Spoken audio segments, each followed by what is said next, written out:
The prisoners that are chained up in the cave are symbolic of anyone who is unenlightened. They could be seen as prisoners of their own ignorance. The shadows are seen as the idea of playing the game, which doesn't really matter. The cave itself is the entire reality. From the prisoner's point of view, all they know is the cave. The things that the people are entirely fabricated, an illusion. The illusion of our reality could be seen as the good. The fire inside the cave represents the sun.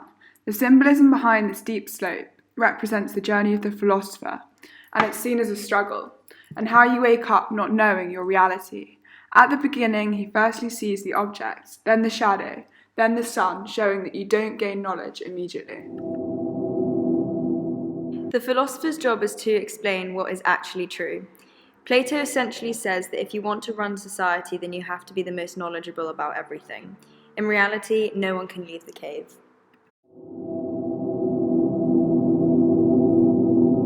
Plato came to the conclusion that the things we see around us in the physical world are always in a state of process and change. Therefore, they can never be the object of completely true knowledge. In Plato's views, the different things that we see in the physical world around us and that we learn about through experience by using our five senses are imitations and examples of the ideal form.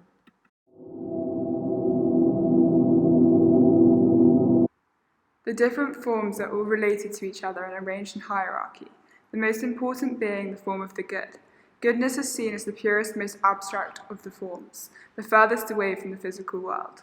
Part of Plato's argument was that if someone knows what is good and what is bad, he or she will choose the good. It is only ignorance which causes immorality.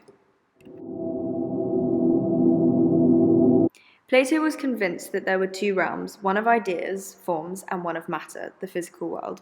Scientists argue that the physical world is worth studying, and many scientists claim that this physical world is the only reality there is. Plato believed that knowledge of the form of the good was the highest possible kind of knowledge. Thinkers such as A.J. Ayer have argued that when we talk of something being good or bad, we are simply expressing our own emotional reaction to it, and not referring to any kind of knowledge. Aristotle has argued that there cannot be a single form of the good, because goodness always relates to a specific action, situation, or people.